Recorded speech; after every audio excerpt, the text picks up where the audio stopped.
नमस्कार, जय जगन्नाथ सांग माने। आज वीडियो को आपण बहुत बहुत स्वागत जनाऊँ। प्रतिदिन तुलसी गछरे जल देउथिले कौन होता है से विषय आम आज ए वीडियो माध्यम जानिबा। हिंदू धर्म रे तुलसी गछ को अत्यंत पवित्र माना जाए। एही गछरे भगवान विष्णु एवं माता लक्ष्मी वास होता है बोली कहा जाए। तुलसी को विष्णु प्रिया कहा जाए।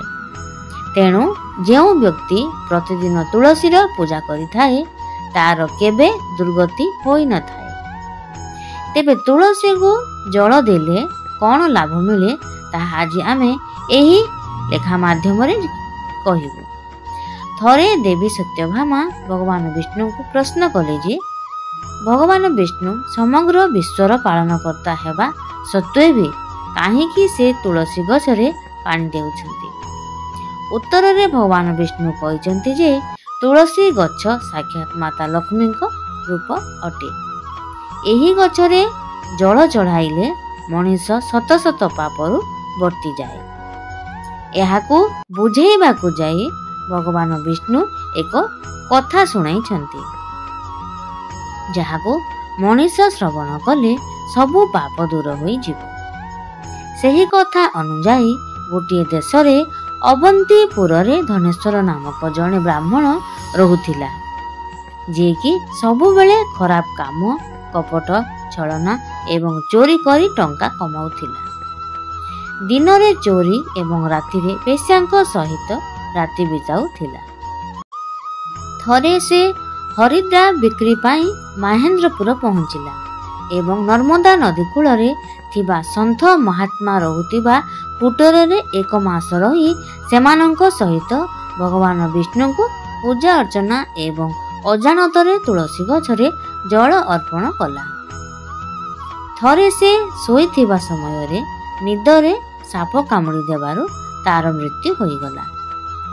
सकाळु कुटीर रे थिबा साधु माने तांको मुहरे तुलसी पत्र एवं जल देले।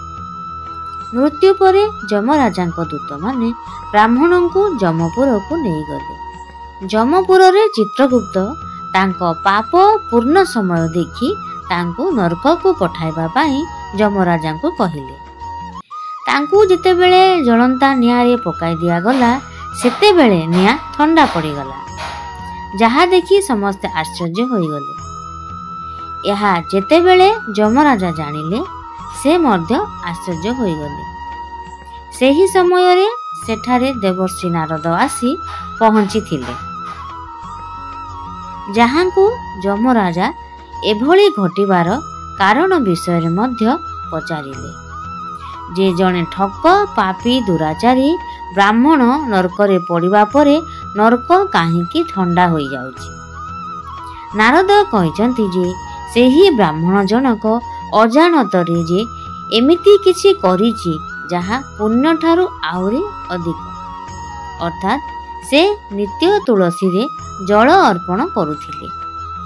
एहा परे जमराजा निज दूतों को कही सेही ब्राह्मण को नहीं नरकर दर्शन सहित विष्णु लोक को पठाइबा को कहिले।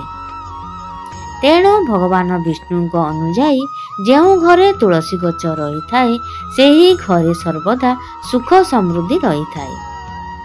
जो व्यक्ति नित्य तुलसी पूजा करुथाए तार सबु पाप दूर हो जाए। वास्तुशास्त्र रे तुलसी गछ को सठिक भाव में रखिबा पाई अनेक खास नियम मध्य प्रणयन करिबा आवश्यक। तेबे दर्शक बंधु आपण मानकु एही वीडियोटी केमति लागला निश्चय कमेंट बॉक्स रे जणैबे।